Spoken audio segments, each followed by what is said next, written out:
sampled voxel sampling. This is very important for the non-multigrid projection methods that they use phase sampling, because then they'll do a much more correct result. And the other important change is to turn off the closed end conditions, because we want this box to actually be open at the sides.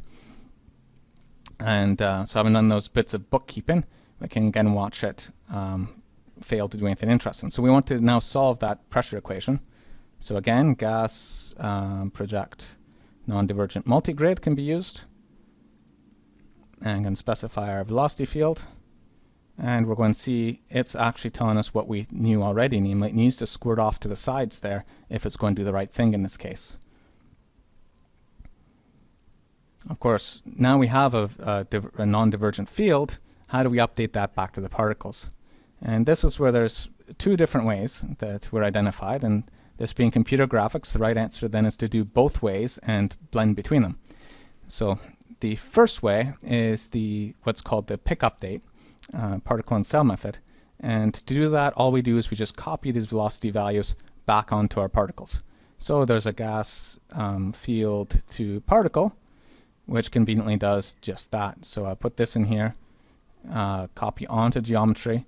The attribute's V and the source field is vel. And now we're going to have these particles get their velocities directly from that field. So we're going to see that they're actually being forced to make room for each other and split out to either side. The big disadvantage of this method is we just lost all of the individual characteristics of these particles. When we copied their velocities into this vector field, they were averaged together, they were blurred together, they're sampled at a different resolution than the particles are at. So when we copy those back to the particles, again we're blurring them together because we try and linearly interpolate to find the values inside the voxel. So we're losing all the characteristic motion of the particles, and we're also losing that very advantage of the Lagrangian formulation, namely we're almost turning stuff into a Eulerian formulation here. So to avoid that problem, there's what's called the flip update. So I'll call this pick update so we know what it is. And the idea of the flip update is that you, instead of applying the new velocity values to the particles, you instead record what change was caused by that projection method, and then you apply the change in velocity to the particle values. In this way the particles can retain their own individual character. So to do this, I need to get some more fields, because I need to stash what that original velocity field was. So I've inserted a merge after this gas resize field, because I'm going to add another field here. I'm going to use there's a gas match field, which is useful for creating ad hoc fields just when you need them. I'm going to call it old vel, and its reference field is vel, so it's going to be created at the same size and resolution as the velocity field.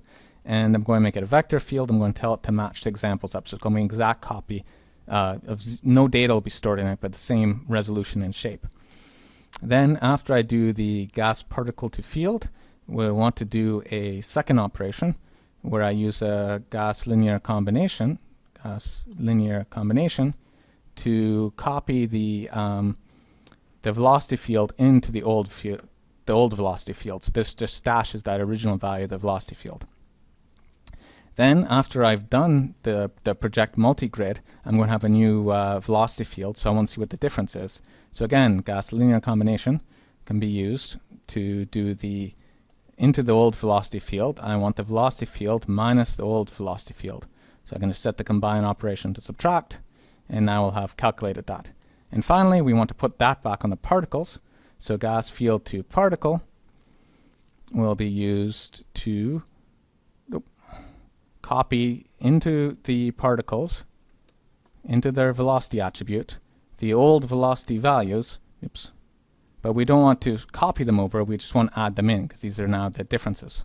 So after applying this, we're going to see something similar to what we had with the pick update, but you can see a lot of these particles are actually able to tunnel through each other, and that's because they're not being fully cancelled out, because the grid doesn't know about all the actual subframe detail of those voxels. So if I turn off the display of the vector field, we can see them actually pulling through each other, but they're still being coupled together. So the pink and blue fields are having trouble separating, because that would create a void in between them. So the sort of vacuum energy keeps them stuck together as they pull apart under their opposing directions.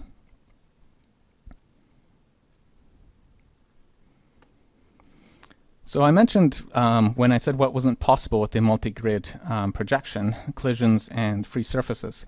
So what are free surfaces? Well, one of the troubles with what we're doing in this case is actually in this projection method, in the, not the projection, the extrapolation method, when we convert these particles into a velocity field, we're saying that all the air where particles aren't has the speed of the nearest particle. And that's just one of the choices we could do. We could also have turned on the use max extrapolate cells. Just change that to set always so this actually update.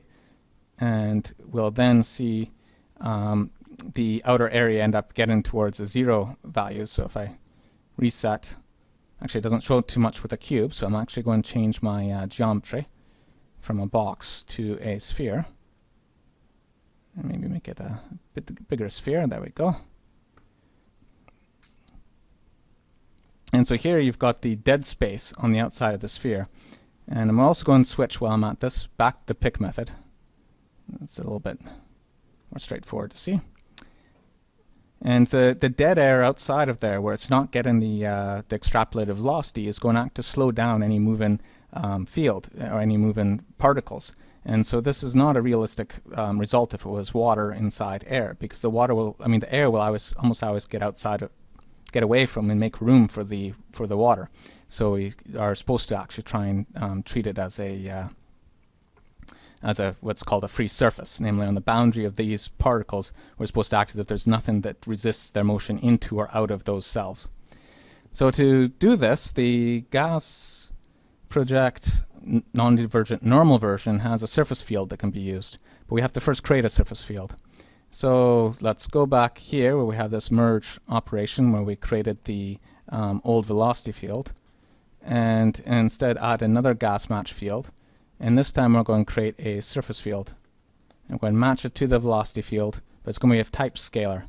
I'm also going to add a scalar field visualization. And the scalar field visualization is being attached to the solver, but that just means it gets attached to the field created by the solver. So that's a great way to be able to see these ad hoc fields when they're created. And so if I turn on this and make sure the bounding box is on, we'll actually see a orange field there. But I want to populate that with some values. So before we do the this is the particle to velocity. We're going to do another gas particle to SDF and make sure that goes first. And this builds a surface field, so I'll call it surface. And also tell it that my method is going to be closest particle uniform radius, because that makes some assumptions and makes a much faster procedure. And because I know I have a uniform radius, I can also tell the particle to velocity to assume a uniform radius.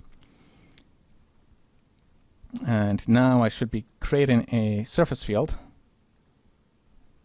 but I need to say what particles it should create it from, obviously, or it's not going to do much of interest. There we go. So now we've created a surface field here, and we can see that surface field evolve. And in particular, if I go forward to around frame 34 and change my projection method to the old school projection method, velocity, I'm going to bring up a parameters window for our dot network so that I can easily just reset the whole simulation and recook to frame 34 so you can see the difference right away. So this is with the with no surface field, and if I add the surface field in, we should see that the fluid can move more, and so this will have flattened out a lot more than it did when it was being slowed down by the surrounding behavior. And so that's an example of creating a free surface, so we don't create this sort of artificial slowness from the surrounding area.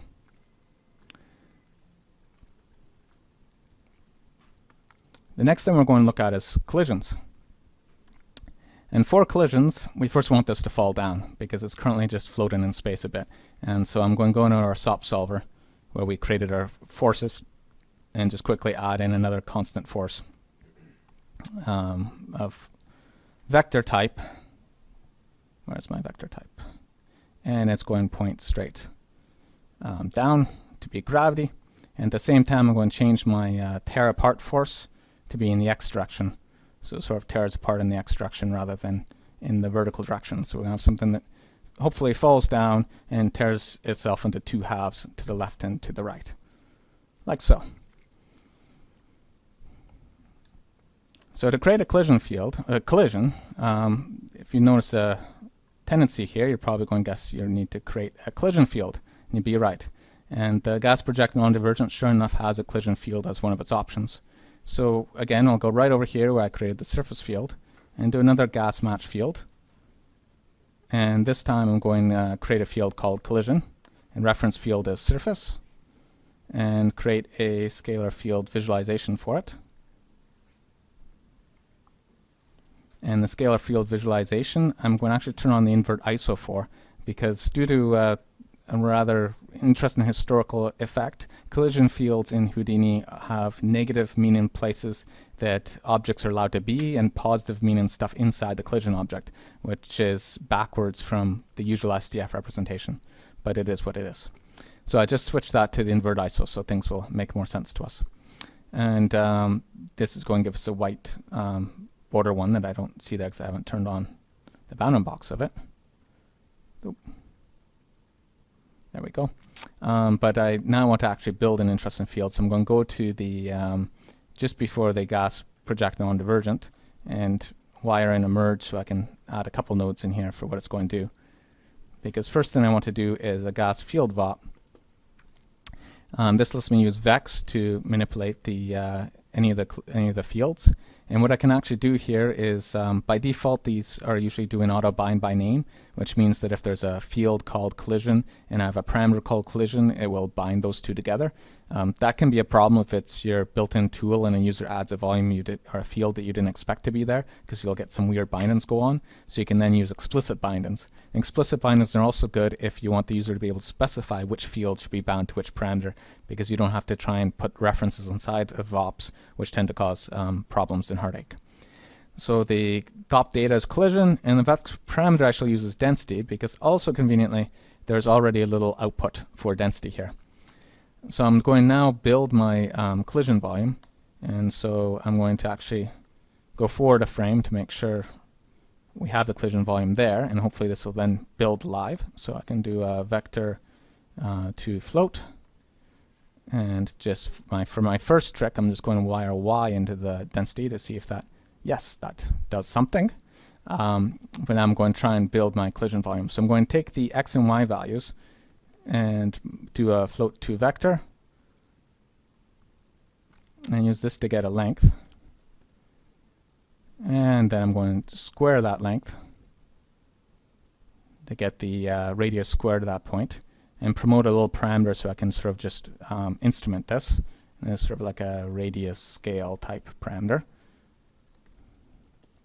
So it's sort of the inverse of a radius scale. And then I'm going also to subtract the y value from this value. And so now you see, hopefully see what I'm getting at. I have sort of like a parabola type shape. But I can also add here a bias type parameter.